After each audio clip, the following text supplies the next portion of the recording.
အိမ်ဖြူတော်ကနေထွက်ပေါ်လာတဲ့ကျွန်တော်တို့ဟာနိုင်ငံကိုလုံခြုံစိတ်ချရပြီးမှန်ကန်တဲ့အခြေအနေတစ်ခုရောက်တဲ့အထိဆက်လက်စီမံခန့်ခွဲသွားမှာပါဆိုတဲ့စကားသံဟာတာမန်သတင်းကြေညာချက်တစ်ခုမဟုတ်ပဲတကမ္ဘာလုံးရဲ့ပထဝီနိုင်ငံရေးမြေပုံကြီးကိုမိနစ်90အတွင်းမှာတင်အပီးပိုင်ပြောင်းလဲပြစ်လိုက်တဲ့စစ်စင်ရေးတစ်ခုရဲ့အောင်ပွဲခံကြွေးကြော်သံပဲဖြစ်ပါတယ်။ပြည်သက်ကြီးအနေနဲ့နိုင်ငံရဲ့အချုပ်အခြာအာဏာဆိုတာဘလောက်ထိလွယ်လွယ်ကူကူကျိုးပြတ်သွားနိုင်ကြလဲဆိုတာနဲ့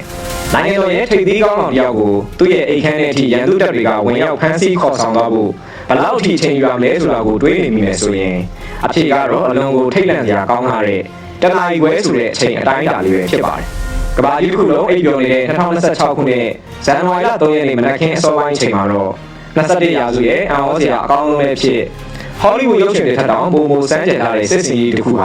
ာအောင်မြင်စွာနဲ့ပြီးဆုံးသွားခဲ့ရပြီဖြစ်ပါတယ်။ အမေရိကန်ပြည်ထောင်စုရဲ့အစင်းမြင့်စစ်ဘက်ဆိုင်ရာနည်းပညာတွေထောင်လိုင်းရေးဖွဲ့တွေရဲ့လက်နက်ဆိုင်ထိုးဖောက်ဝင်ရောက်နိုင်မှုတွေနဲ့ဗင်နီဇွဲလားစစ်တပ်အတွင်းကသစ္စာဖောက်မှုတွေအားလုံးပေါင်းစပ်သွားတဲ့အခါမှာတော့သမ္မတနီကိုလတ်မာဒူရိုနဲ့သူ့ရဲ့ဇနီးဖြစ်သ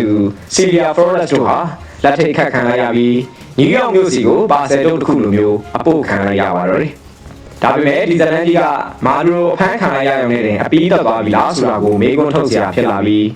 းမာဒူရိုမရှိတော့တာနဲ့ဗင်နီဇွဲလားနိုင်ငံဟာအမေရိကန်ရဲ့ခြေပွားအောက်ကိုလုံးလုံးရရရောက်ရှိသွားပြီလားဆိုရင်တော့လုံးဝမဟုတ်ဘူးလို့ပဲဖြေရမှာဖြစ်ပါတယ်။ဘာကြောင့်လဲဆိုတော့အခုချိန်မှာမြို့တော်ကာရာကတ်ရဲ့လျှို့ဝှက်ဘန်ကာတစ်ခုအတွင်းမှာအသစ်တက်လာတဲ့ယာယီသမ္မတဟာသမ္မတဒေါ်နယ်ထရန့်ကိုပြန်လည်ပြီးတော့စိန်ခေါ်ဖို့အတွက်အလွန်ကိုသွေးပြက်စရာကောင်းလာတဲ့လက်တုံပြန်ရေးစီမံကိန်းတွေကိုစတင်ပြီးအကောင့်ထဲဖုံးနေပြီဖြစ်လို့ပါပဲ။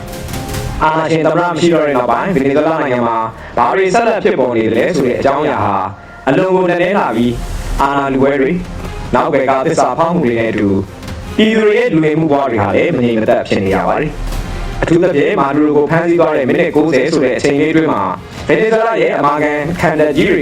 ကဘယ်လိုမျိုးပြိုလဲသွားခဲ့ရသလဲဆိုတာနဲ့အမေရိကန်ကမကြေညာသေးတဲ့လျှို့ဝှက်ချက်တွေဟာဘာတွေဖြစ်မလဲဆိုတာကိုအသေးစိတ်ဆက်လက်ကြည့်ရှုနိုင်အောင်တင်ဆက်ပေးတော့မှာဖြစ်ပါတယ်။ဗင်နီဇွဲလားနိုင်ငံရဲ့လက်ရှိအခြေအနေကိုကြည့်မယ်ဆိုရင်အုပ်ချုပ်ရေးရန်ရာတစ်ခုလုံးဟာလုံးသုံးကားဖြစ်နေရပြီ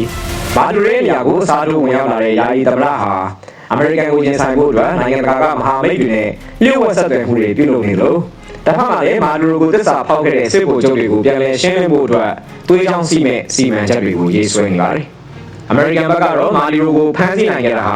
ာသူတို့အတွက်အောင်ပွဲကြီးတစ်ခုလို့မှတ်ယူထားပေမဲ့ဗင်နီဇွဲလားရဲ့မြေမှာတော့အမေရိကန်စန့်ကျင်ရေးစိတ်ဓာတ်တွေဟာအရင်ကထက်ပိုမိုပြင်းထန်လာနေပြီ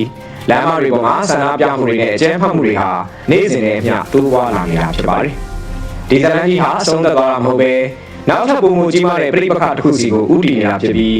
လက်လုံးပြန်မဲ့အစီအစဉ်တွေကဘယ်လောက်ထိပြင်းထန်မလဲဆိုတာနဲ့ဗင်နီဇွဲလားပြည်သူတွေရဲ့ကံကြမ္မာဟာဘယ်လိုမျိုးဆက်လက်ဖြစ်ပေါ်လာအောင်လဲဆိုတာဆက်ကြည့်ကြရအောင်ပါ။မာဒူရိုကိုဖမ်းဆီးခဲ့တဲ့ Operation Absolute Resolve လို့အမည်ရတဲ့စစ်စင်ရေးကြီးဟာ2026ခုနှစ်ဇန်နဝါရီလ3ရက်နေ့မှာရုတ်တရက်ကြီးထားလုပ်လိုက်တဲ့ကိစ္စတစ်ခုမဟုတ်ပဲဒါဟာနှစ်ပေါင်းများစွာကြာမြင့်ခဲ့တဲ့အမုန်းတရားတွေပထဝီနိုင်ငံရေးအားပြိုင်မှုတွေနဲ့ကမ္ဘာအဖို့တန်သယံဇာတတွေကိုလူယူခြင်းနဲ့စိတ်ကူးတွေရဲ့အထောက်အထည်ရောက်ရှိသွားတဲ့ရလဒ်တစ်ခုပဲဖြစ်ပါတယ်။တကယ်တမ်းပြန်ကြည့်မယ်ဆိုရင်2018ခုနှစ်ကတည်းကသမ္မတဒေါ်နယ်ထရန့်ဟာမာဒူရိုကိုဗင်နီဇွဲလားရဲ့တရားဝင်သမ္မတအဖြစ်အတိအမှန်မပြုကြောင်းကြေညာခဲ့တာဖြစ်ပြီးသူ့ရဲ့ပထမသမ္မတသက်တမ်းမှာကလေးကဗင်နီဇွဲလားနိုင်ငံကိုစစ်ရေးအရဝင်ရောက်ဆွတ်ဖက်ဖို့အတွက်အစီအစဉ်တွေကိုစပွဲပေါ်မှာတင်ပြီးဆွေးနွေးခဲ့ပူပါတယ်။အဲ့ဒီအချိန်တုန်းကမာဒူရိုကလည်းထရန့်ရဲ့ဒီလိုအကြံစီတွေဟာဗင်နီဇွဲလားအတိုက်အခံတွေကအိမ်ပြည်တော်ကိုတွားရောက်လဲပတ်ပြီးတိုက်တွန်းခဲ့တာကြောင့်ဖြစ်ပေါ်လာတာဖြစ်တယ်လို့ပြင်းပြင်းထန်ထန်ဆွဆွဲခဲ့မှုတွေနဲ့2024ခုနှစ်မှာထရန့်ပြန်လည်ပြီးရွေးခံရတဲ့အခါမှာတော့ဒီစရေးကျူးကျော်မှုအိမ်မက်ဆိုးကြီးဟာလက်တွေ့ဖြစ်လာဖို့အတွက်အချိန်ဟုန်နဲ့တာဆူလာခဲ့တာပဲဖြစ်ပါတယ်။2025ခုနှစ်ဩဂုတ်လပိုင်းကိုပြန်ကြည့်မယ်ဆိုရင်ကမ္ဘာသတင်းမီဒီယာတွေသတိမထားမိခင်မှာပဲသမ္မတထရန့်ဟာအစင်းမြင့်စစ်သင်္ဘော3သင်းကိုဗင်နီဇွဲလားရေပိုင်နဲ့အဒီကိုတိတ်ဆိတ်ဆေးလွတ်ခဲ့သလိုတလအကြာစက်တင်ဘာလမှာတော့ဗင်နီဇွဲလားနဲ့အဒီတို့မှာရှိတဲ့ပွာတိုရီကိုကျွန်းပေါ်ကိုကမ္ဘာအစင်းမြင့်ဆုံး F-35 တိုက်လေယာဉ်5စင်းထပ်မံရောက်ရှိလာခဲ့ပါတယ်။ဒါလည်းမကပဲစီဗန်လီတက်စကန်မှာလည်းအမေရိကန်ရဲ့ Osprey ရဟတ်ယာဉ်တွေနဲ့ Black Hawk ရဟတ်ယာဉ်တွေကိုအတီးလေးပြသထားတာဟာတာမန်စစ်ရေးလေ့ကျင့်မှုမဟုတ်ပဲဒါဟာကျူးကျော်စစ်စင်ရေးတစ်ခုအတွက်တေချာပေါက်ပြင်ဆင်နေတာဖြစ်တယ်ဆိုတာကိုစစ်ရေးလေ့လာသူတွေကကြိုတင်ပြီးရေးမိခဲ့ကြတာပါ။တဲမာမှုတွေကပေါက်ကွဲလူကြီးပါဖြစ်လာခဲ့ပြီးမူရစ်စေဝါနေရေးဆိုတဲ့အကြောင်းပြချက်နဲ့အမေရိကန်ကဗင်နီဇွဲလားအလံနဲ့သင်္ဘောတစ်စင်းကိုပြစ်ခတ်နှိမ့်ညွှန်လိုက်တာကြောင့်လူပေါင်း12ဦးသေဆုံးခဲ့ရတဲ့ဖြစ်ရဟာမီးလောင်ရာလေးပင်းတယ်လို့ဖြစ်သွားခဲ့ရပါတယ်။အဲဒီခါမှာမာဒူရိုဟာဒေါသတကြီးနဲ့ တန်းနဲ့ချီတဲ့ပြည်သူစစ်တွေနဲ့စစ်တီတော်တွေကိုလမ်းမပေါ်ထွက်ဖို့အမိန့်ပေးခဲ့ပြီးဒါဟာနှစ်တရာအတွင်းအကြီးမားဆုံးသောချင်းချောက်မှုလို့ကြေညာခဲ့ပေမဲ့လည်းဒီလိုလူငယ်အားတန်းချီရှိနေတာဟာအမေရိကန်ရဲ့နည်းပညာအသာစီးရမှုနဲ့နိုင်ငံတွင်းကသစ္စာဖောက်မှုတွေအောက်မှာတော့ဘာမှအရာမထင်ခဲ့တာကိုမြင်တွေ့လိုက်ရတာပဲဖြစ်ပါတယ်2026ခုနှစ်ဇန်နဝါရီလ3ရက်နေ့ဗင်နီဇွဲလားနိုင်ငံမြို့တော်ကာရာကတ်ရဲ့စံတော်ချိန်မနက်2နာရီအချိန်မှာတော့ဗင်နီဇွဲလားသမိုင်းချောင်းမှာအရှက်ရစရာအကောင်းဆုံးနဲ့အထက်ရရဆုံးညတညစတင်ပေါ်ပေါက်လာမယ်လို့ဘယ်သူမှကြိုတင်ပြီးမခန့်မှန်းနိုင်ခဲ့ကြပါဘူး။အဲဒီချိန်မှာမာဒူရိုဟာတရုတ်သမ္မတရှီကျင်းပင်ရဲ့အထူးကိုယ်စားလှယ်ဖြစ်သူရှူကျောက်ချီနဲ့အရေးကြီးတဲ့ဆွေးနွေးပွဲတစ်ခုကိုပြီးဆုံးခဲ့တာမကြာသေးပဲကာရာကတ်မြို့တော်ကြီးတစ်ခုလုံးအေးချမ်းစွာအိမ်မောကျနေတဲ့အချိန်လေးဖြစ်ပါတယ်။ဒါပေမဲ့လည်းအဲဒီလိုတိတ်ဆိတ်ငြိမ်သက်နေတဲ့ကောင်းကင်ရံထက်ကနေရုပ်ရဲဆိုသလိုပဲမရဏတန်တင်တွေလို့တင်စားရမယ့်အမေရိကန်တိုက်လေယာဉ်တွေနဲ့ရဟတ်ယာဉ်တွေရဲ့အတန်းတွေဟာမြို့တော်ကြီးအတွင်းကိုဟိန်းထွက်လာခဲ့ပြီးနိုင်ငံတော်ရဲ့ချုပ်ချာအာဏာဟာမိနစ်ပိုင်းအတွင်းမှာနဲ့အပိုင်းပိုင်းအဆအဆပြိုကွဲသွားခဲ့ရပါတော့တယ်။ဒီစစ်စင်ရေးကြီးဟာနောက်ဘက်ကသစ္စာဖောက်တွေရဲ့လမ်းပြမှုနဲ့အတူအမှောင်လူထဲမှာတိတ်တဆိတ်စတင်ခဲ့တာဖြစ်ပြီးဗင်နီဇွဲလားရဲ့ကံကြမ္မာကိုတစ်စစ်ချိုးပြောင်းလဲပစ်လိုက်တဲ့သမိုင်းဝင်ညတညဖြစ်သွားခဲ့ရပါတော့တယ်။အမေရိကန်ပြည်ထောင်စုဟာဒီစစ်စင်ရေးကြီးအောင်မြင်ဖို့အတွက်သူတို့မှရှိသမျှအကောင်းဆုံးနဲ့အဆင့်မြင့်ဆုံးစစ်လက်နက်ပစ္စည်းတွေကိုအကုန်အစင်ထုတ်သုံးခဲ့တာကိုတွေ့ရပါတယ်။ကမ္ဘာကျော် F-22 Raptor တိုက်လေယာဉ်တွေ F-35 Lightning II တွေနဲ့ F-18 Super Hornet တွေနဲ့မကဘဲရေဒါမှာလုံးဝမမြင်ရတဲ့တစေလေရင်လို့တင်စားကြတဲ့ Blue Spray ဘုံကျဲလေယာဉ်ကြီးတွေနဲ့ Steel Drone ပေါင်းများပါဟာဗင်နီဇွဲလားနိုင်ငံရဲ့လေပိုင်နဲ့အကာအကွယ်ရေးစီးတွေကိုစက်ကူစုံတစ်ခုလိုအလွယ်တကူဆွဲဖြဲပြီးအလုံးချင်းနဲ့ဝင်ရောက်လာခဲ့ကြတာဖြစ်ပါတယ်။ဒီနေရာမှာပရိသတ်ကြီးတို့အကြီးမားဆုံးစဉ်းစားကြတဲ့မိကွန်းထုတ်စရာတစ်ခုရှိနေတာကတော့ဗင်နီဇွဲလားနိုင်ငံမှာရုရှားနိုင်ငံကထုတ်လုပ်ထားတဲ့ကမ္ဘာ့စစ်မီလီယောင်ကာဝေးရေးစနစ်တွေဖြစ်ကြတဲ့ S-300 တွေ Black M2 ဒုံးကျည်စနစ်တွေအပြင်ရုရှားစစ်ဘက်ဆိုင်ရာအကြံပေးရာရှိ9000ကျော်ဟာမြေပြင်မှာအသင့်ရှိနေခဲ့တာပဲဖြစ်ပါတယ်။ theory ရအတွက်ချက်ကြည့်မယ်ဆိုရင်အမေရိကန်ရဲ့ရဟတ်ယာဉ်တွေဟာမြေပြင်နဲ့နီးကပ်စွာပြန်တန်းလာတဲ့အခါမှာဒီလိုခေတ်မီလာတဲ့ရုရှားဒုံးခွင်းစနစ်တွေကအလိုလျောက်ထောက်လှမ်းမိပြီးပြစ်ချနိုင်မှရှိရမှာဖြစ်ပေမဲ့လည်းထူးဆန်းအောင်ကြကောင်းလာတယ်အဲ့ဒီနေရာကကာရာကတ်မြို့တော်ရဲ့ကောင်းကင်ယံဟာဘာလမ်းမှမကြားရပဲတိတ်ဆိတ်ငြိမ်သက်နေခဲ့တာဖြစ်ပါတယ်။အမေရိကန်ရဲ့စစ်ဘက်ဆိုင်ရာအော်စတြေးလျဟန်တွေဟာမြို့တော်ရဲ့အထက်မြင့်အဆောက်အအုံတွေနဲ့ခေါင်မိုးတွေထံမှာလွတ်လွတ်လပ်ပြန်တန်းနေခဲ့ကြပေမဲ့ဗင်နီဇွဲလားဘက်ကနေဒုံးကျည်တစ်စင်းမှပြန်လည်ပစ်ခတ်တာမျိုးမရှိခဲ့တာဟာရုရှားလူစနစ်တွေကပဲညီပညာပိုင်းရချို့ရွေးနေတာလား။ဒါမှမဟုတ်ဒီစနစ်တွေကိုကင်တွယ်ထိန်းချုပ်ရတဲ့ဗင်နီဇွဲလားစစ်ဗိုလ်ချုပ်ကြီးတွေကပဲအမေရိကန် CIA ထောက်လှမ်းရေးတွေနဲ့ကြိုတင်ပြီးလျှို့ဝှက်ညှိနှိုင်းထားတာခလုတ်တွေကိုပိတ်ထားခဲ့တာဆိုတာကတော့အလွန်ကိုစိတ်ဝင်စားစရာကောင်းတာပါတယ်။တကယ်အဖြေကိုခံမှန်းကြည့်မယ်ဆိုရင်တော့မာဒူရိုကိုအဓိကကာကွယ်ပေးနေတဲ့အထက်တန်းတော်စစ်ဗိုလ်ချုပ်ကြီးအချို့နဲ့တပ်တော်ဆောင်တပ်ဖွဲ့ဝင်တွေဟာအမေရိကန်ကကမ်းလှမ်းထားတဲ့ဒေါ်လာသန်းပေါင်းများစွာသောစုကြီးငွေတွေနဲ့အမေရိကန်ပြည်ထောင်စုမှာအခြေချနေထိုင်ခွင့်တွေလည်းတဲ့ပြီးတော့သူတို့ရဲ့သမ္မတကိုရောင်းစားလိုက်ကြတာဖြစ်ဖို့အခွင့်အလမ်းအလွန်များနေပါတယ်။အဲဒီနောက်မှာတော့ကာရာကတ်မြို့တော်ကြီးတစ်ခုလုံးရဲ့ပြည့်စက်မီးတွေဟာရုပ်ရက်ဆိုသလိုပြတ်တောက်သွားခဲ့ပြီးစက်သွယ်ရေးလိုင်းတွေအားလုံးလည်းပျက်စီးသွားခဲ့က Delta Force လို့ခေါ်တဲ့အမေရိကန်အထူးတပ်ဖွဲ့ဝင်တွေဟာတရေတစီတွေလိုပဲမာဒူရိုရှိနေတဲ့စစ်ဘက်ဆိုင်ရာအဆောက်အုံတွေကိုအလျင်အမြန်စီးနှင်းဝင်ရောက်ခဲ့ကြတာဖြစ်ပါတယ်။မာဒူရိုရဲ့ပြည်နာမှာယာနဲ့ချီတဲ့တပ်တော်ဆောင်တွေရှိနေခဲ့ပေမဲ့လည်းအပြန်အလှန်ခုခံတိုက်ခိုက်တဲ့တွေတိတ်ပြီးမကြရပဲသမ္မတမာဒူရိုနဲ့သူ့ရဲ့ဇနီးတွေကိုအချိန်မိနစ်90အတွင်းမှာတင်အောင်မြင်စွာဖမ်းဆီးရမိခဲ့တာဟာဒီစစ်စင်ရဲ့အထီးအောင်မှုကိုပြသနေတာဖြစ်ပြီးသူတို့ကို USS Iwo Jima လို့ခေါ်တဲ့ကန်တက်တိုက်ခိုက်ရေးသင်္ဘောကြီးပေါ်ကိုတင်ဆောင်ကနယူးယောက်မြို့စီကိုခေါ်ဆောင်သွားတဲ့အခါမှာတော့ကမ္ဘာကြီးတစ်ခုလုံးဟာအံ့အားသင့်ပြီးတုန်လှုပ်ခြောက်ခြားသွားခဲ့ရပါတယ်။သမ္မတဒေါ်နယ်ထရန့်ကတော့မာဒူရိုလက်ထိတ်ခတ်ခံထားရတဲ့ပုံကိုချက်ချင်းဆိုလိုပဲလူမှုကွန်ရက်စာမျက်နှာတွေပေါ်မှာတင်ပြီးတော့အောင်ပွဲခံခဲ့သလိုဗင်နီဇွဲလားနိုင်ငံတည်ငြိမ်မှုမရမချင်းအမေရိကန်ကခေတ္တထိန်းသိမ်းထားမယ်လို့လည်းကြေညာခဲ့ပါတယ်။ဒါဟာ21ရာစုမှာမွန်ရိုးဝါလာလို့ခေါ်တဲ့ Latin America တိုက်ဟာအမေရိကန်ရဲ့နောက်ဖေးခြံဝင်ဖြစ်တဲ့ဆိုတဲ့ policy ကိုကမ္ဘာအသိအောင်ပြန်လည်အသက်သွင်းလိုက်တာပဲဖြစ်ပါတယ်။ရုရှားနိုင်ငံသားဝန်ကြီးဌာနကတော့အခုဖြစ်ရပေါ်မှာအလွန်ကိုပြင်းထန်တဲ့လေသံနဲ့တုံ့ပြန်လိုက်ပြီးဒါဟာနိုင်ငံတကာဥပဒေတွေကိုအတီးလင်းချိုးဖောက်လိုက်တဲ့ရိုင်းဆိုင်လုံးနဲ့ကျူးကျော်မှုတစ်ခုပဲဖြစ်တယ်လို့တရားဝင်ထုတ်ပြန်ကြေညာလိုက်ပါတယ်။အလားတူပဲကိုလံဘီယာနိုင်ငံရဲ့သမ္မတဂူစတာဗို ပက်ထရိုကလည်းအခုဖြစ်ရဟာတကမ္ဘာလုံးကိုတတိပေးလိုက်တာဖြစ်ပြီးကမ္ဘာကြီးမှာရှိတဲ့ငြိမ်းချမ်းရေးဆိုတာဟာအမေရိကန်ရဲ့စင်အားနဲ့အတူဖျက်ဆီးခံရပြီလို့ဝိုင်းနဲ့စပွဲပြောကြားခဲ့တယ်လို့ကျူးဘာသမ္မတကလည်းဒါဟာနိုင်ငံတော်အဆင့်အကြမ်းဖက်ဝါဒကိုကျင့်သုံးတာဖြစ်တယ်လို့ပြင်းပြင်းထန်ထန်ရှုတ်ချခဲ့ပါတယ်။အမေရိကန်ပြည်တွင်းမှာတော့ဘာနီဆန်ဒါစ်လိုမျိုးထိပ်တန်းအထက်လွှတ်တော်အမတ်တွေကသမ္မတထရန့်ဟာနေကျဲဝါဒကိုအရှက်မရှိကျင့်သုံးနေတယ်လို့ဒေါသတကြီးဝေဖန်ခဲ့ကြပြီး နယူးယောက်မြို့တော်ဝင်ကိုရိုင်ကတော့မှထရန့်ကိုတကမ္ဘာလုံးမှာစစ်မီးမွေးနေသူလို့ဆွဆွဲပြောဆိုခဲ့တာကြောင့်အမေရိကန်ရဲ့လူရဲ့ပေါ်ကန့်ကွက်တဲ့နေဟာနေရာအနှံ့ကနေထွက်ပေါ်လာခဲ့ရပါတယ်ခင်ဗျာဒါပေမဲ့လည်းဒီလိုကန့်ကွက်ရှုံချတဲ့တွေဟာအမေရိကန်ရဲ့အောင်မြင်သွားတဲ့စစ်ရေးအောင်ပွဲကိုတော့လုံးဝမတားဆီးနိုင်ခဲ့ပါဘူးအမေရိကန်ရဲ့အဓိကရွေးချက်ကတော့အလွန်ကိုရှင်းလင်းလာပြီးဗင်နီဇွဲလားနိုင်ငံမှာဆော်ဒီအာရေဗျထက်တောင်ပိုပြီးများပြားတဲ့ကမ္ဘာအကြီးဆုံးရေနံတိုက်ကြီးရှိနေတာကြောင့်ပဲဖြစ်ပါတယ်ဗင်နီဇွဲလားထွက်တဲ့ရေနံတွေဟာအလွန်ကိုပြစ်ခဲတဲ့ရေနံမျိုးစားတွေဖြစ်လို့အဲ့ဒါတွေကိုတန်းတင်ချက်လုပ်ဖို့အတွက်အဆင့်မြင့်နည်းပညာတွေလိုအပ်ပြီး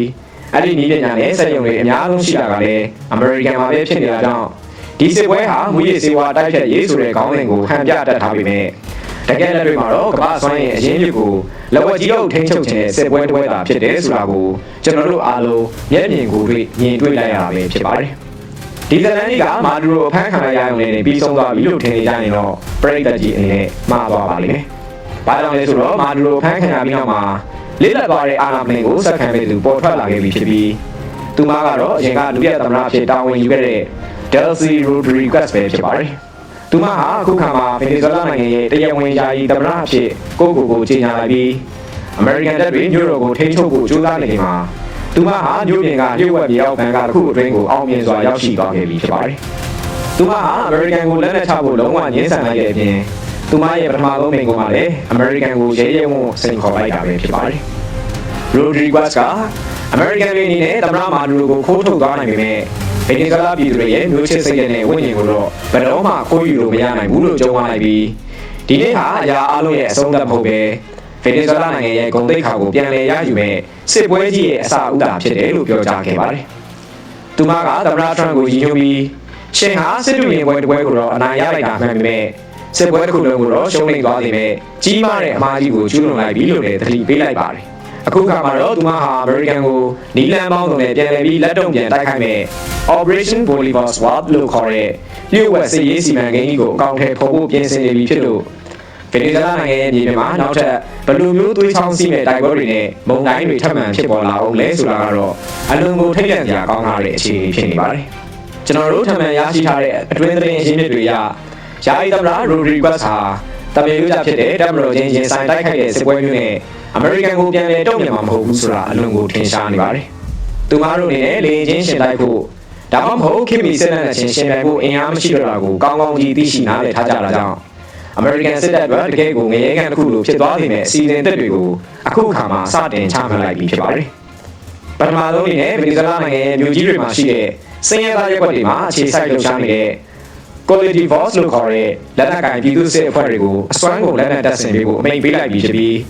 အမေရိကန်စစ်သားတယောက်ဒါမှမဟုတ်အရာရှိတယောက်ဟာလမ်းပေါ်ကိုထွက်လာတာနဲ့လောက်ကျန်တပ်ဖြတ်ခြင်းခံရမယ့်မြို့ပြပျောက်ကြားစစ်စင်ရေးကိုအရှိန်ဟုန်နဲ့စတင်တော့မှာဖြစ်ပါတယ်။ယာယီသမ္မတ Rodriguez ကမြို့တော်ကာဂတ်ကိုအမေရိကန်တွေအတွက်ဒုတိယမြောက်ဗီယက်နမ်စစ်ပွဲကြီးဖြစ်သွားစေရမယ်လို့ပြပြသားသားကြုံဝါပြောဆိုထားတာပဲဖြစ်ပါတယ်။ဒါအပြင်ပိုပြီးတော့ကြောက်စရာကောင်းတဲ့ချက်ကတော့အမေရိကန်ပြည်မကြီးရဲ့အတွင်းထဲမှာအသင်းဆောင်ကိုင်းနေကြတဲ့ဗင်နီဇွဲလားထောင်လှမ်းရေးကွန်ရက်တွေနဲ့သူတို့ရဲ့မဟာမိတ်ဖွဲ့တွေကိုချက်ချင်းလှုံ့ဆော်ဖို့အမိန့်ပေးလိုက်ပြီးဆိုတဲ့သတင်းတွေထွက်ပေါ်နေတာပဲဖြစ်ပါတယ်။ဒီဖွဲ့တွေကအမေရိကန်ရဲ့စွမ်းအင်ကဏ္ဍနဲ့အရေးကြီးတဲ့အခြေခံအဆောက်အအုံတွေကိုပြစ်မှတ်ထားပြီးစိုက်ဘာတိုက်ခိုက်မှုတွေအပြင်ဖျက်ဆီးရေးလုပ်ငန်းတွေကိုပါလှုပ်ဆောင်ဖို့စီစဉ်နေကြတာဖြစ်ပါတယ်။တစ်ဖက်မှာလည်းမာဒူရိုဖမ်းခံရတဲ့ကိစ္စကြောင့်နိုင်ငံတကာလက်စာမှာအရှက်ရခဲ့တဲ့ရုရှား၊အီရန်နဲ့တရုတ်နိုင်ငံတို့စီကိုဂျာအီသမ္မတကလျှို့ဝှက်စာတော်တွေပေးပို့လိုက်ပြီ